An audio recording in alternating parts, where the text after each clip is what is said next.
Have you ever trusted someone so deeply, only to have that trust shattered in the most unimaginable way? My name is Alex, and this is the story of how I went from a successful tech entrepreneur to a prisoner framed for the murder of my wife.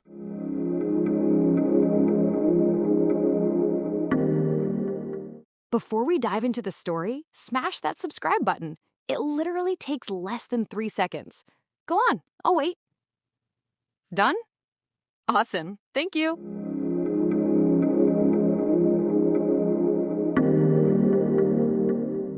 The worst day of my life began like any other. I woke at 6:30 a.m. in my New York hotel room on August 19, 2024, still buzzing from closing a major deal with a new client. Relief and excitement surged through me. I had missed my wife and my son. The deal had dragged on longer than expected, and all I wanted was to go home. I showered, packed my things, checked out, and caught a flight to Kansas. From the airport, I drove the familiar roads toward home, anticipation building with every mile. But nothing could have prepared me for the sight that awaited me when I finally pulled into my driveway. It wasn't the homecoming I had imagined. It was the beginning of a nightmare. It all began in college. I was the quiet, awkward kid, always in the background, while my best friend, Jake, was the center of attention. Charming, popular, effortlessly magnetic. He had girls drawn to him like moths to a flame. I had a crush on Julia, the girl of my dreams, but she was captivated by Jake. They dated briefly, and when it ended, I thought maybe I finally had a chance. I was wrong. Julia never saw me the way I saw her. In college, Jake had big dreams. One day, we're going to change the world, he'd say, eyes shining. You'll be my COO. I can't do it without you. I believed him, but life had other plans. After graduation, we lost touch, and I spent years searching for him, chasing a ghost. In the meantime, I poured every ounce of myself into building my own tech company. Against all odds, it grew, thrived, and became a success, though Jake's absence always left a quiet ache in the back of my mind. 2 years later, I finally found Jake. But the sight that greeted me was shocking.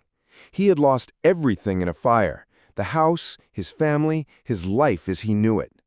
I didn't hesitate. "Come stay with me," I said. "We'll rebuild. You can be my COO. Let's start over."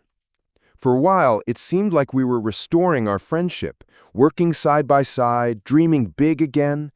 But beneath his quiet gratitude, something dark was stirring, something I couldn't yet see.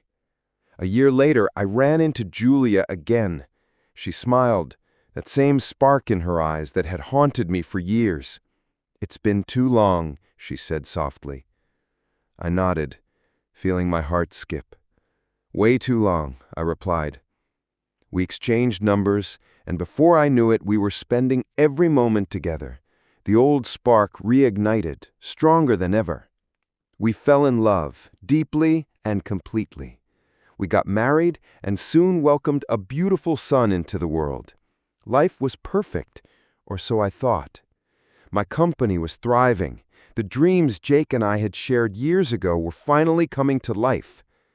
"This is it," I said to Jake, excitement in my voice. "Our biggest client yet. I need to be in New York for a month to seal the deal. I'm counting on you to run things while I'm gone." Jake nodded confidently. "Don't worry, I've got this. The company's in good hands," he replied, a reassuring smile on his face. I left feeling hopeful, trusting my best friend completely, unaware that shadows were quietly gathering behind that smile.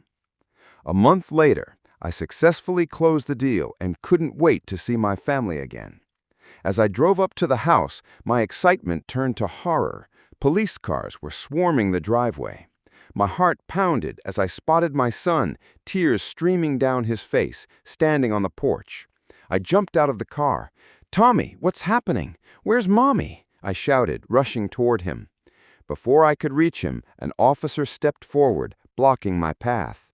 "Sir, you're under arrest for the murder of your wife," he said, his tone cold and unwavering. "What? No! That's impossible!" I yelled, panic rising. "Julie is alive! This is a mistake!" Another officer handed me a folder.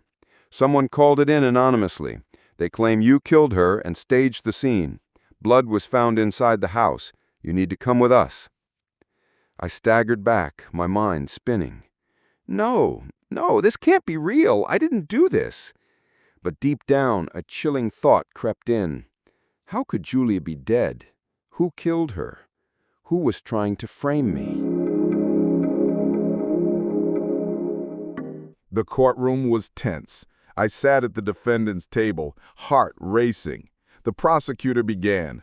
"Julia's body may be missing, but the evidence is clear. Her blood was found throughout the house, signs of struggle are evident, and the defendant's fingerprints are everywhere. He had the motive, means, and opportunity." The defense stood. "Julia is missing, not confirmed dead. This is a missing person case. My client is innocent." The forensic expert addressed the jury. "Blood spatter and overturned furniture indicate extreme trauma. Survival is highly unlikely. The absence of a body does not change that." I shouted, "I didn't do this! Someone's framing me!" The judge's gavel struck. "Guilty of first-degree murder. Life imprisonment with the possibility of parole after 25 years. My world shattered. Somewhere, someone I trusted smiled in the shadows.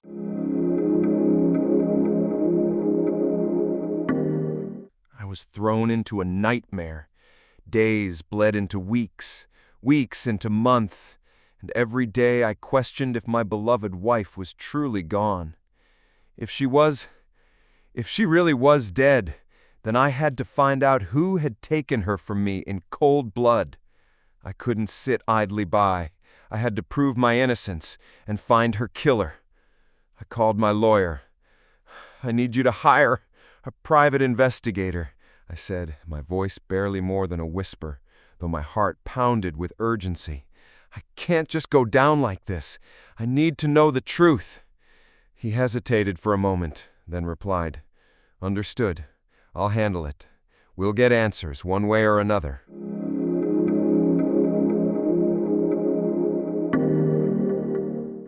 Meanwhile, Jake never left my side.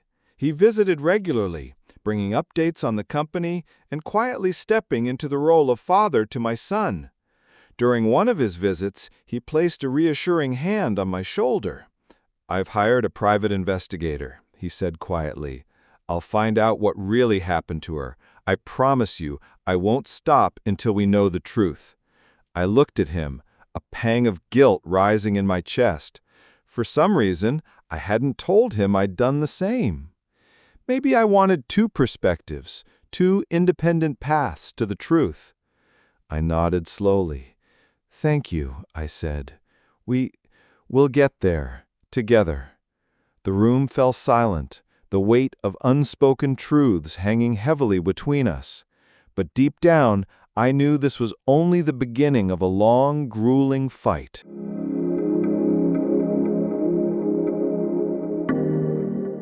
The investigation by my private investigator began with the company's finances. He pored over cash flows, scrutinizing every transaction, and soon spoke with the company accountant. "He's been moving money into a private account," the accountant revealed, her voice trembling. I questioned it once, and Jake threatened to fire me. I didn't push further. That revelation sent a chill down my spine. My investigator dug deeper. The account was registered under the name Claire Jones, a name that had appeared out of nowhere, created just months ago. Not willing to leave anything to chance, he hired another investigator to monitor Jake's movements and trace the mysterious account receiving my company's funds. Weeks of surveillance finally paid off.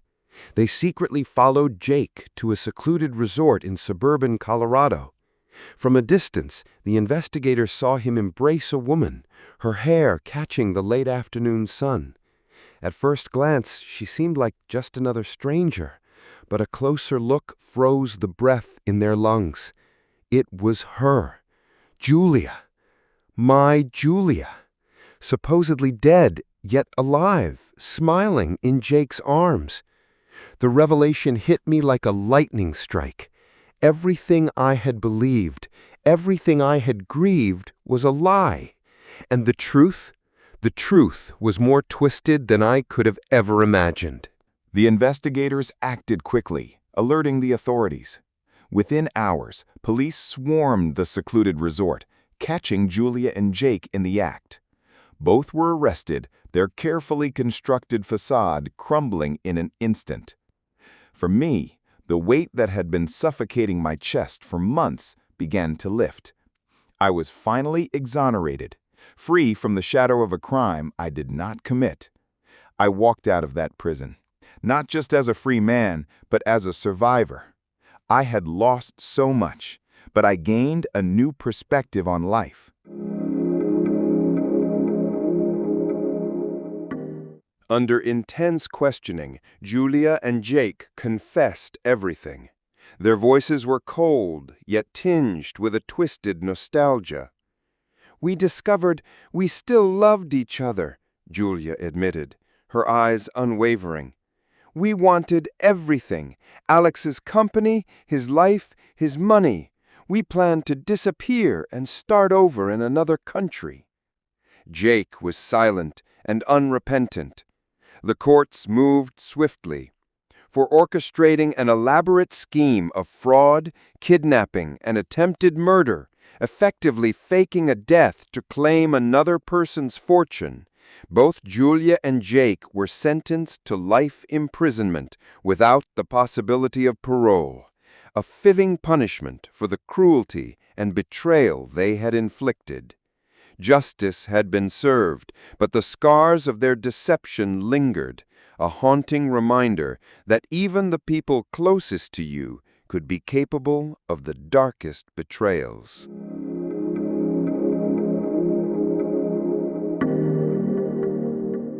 Today, I'm rebuilding my life, focusing on my son and sharing my story to warn others about the dangers of misplaced trust.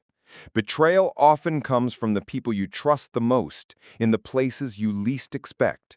But even in the darkest moments, truth and resilience endure. They cut through the lies, exposing the reality that cannot stay buried. If you've ever been betrayed, share your stories with me in the comments section. And know this, you are not alone. Pain may break us, but it can also forge strength. And from the ashes of deception and loss, we can rise, stronger, wiser, and unbroken.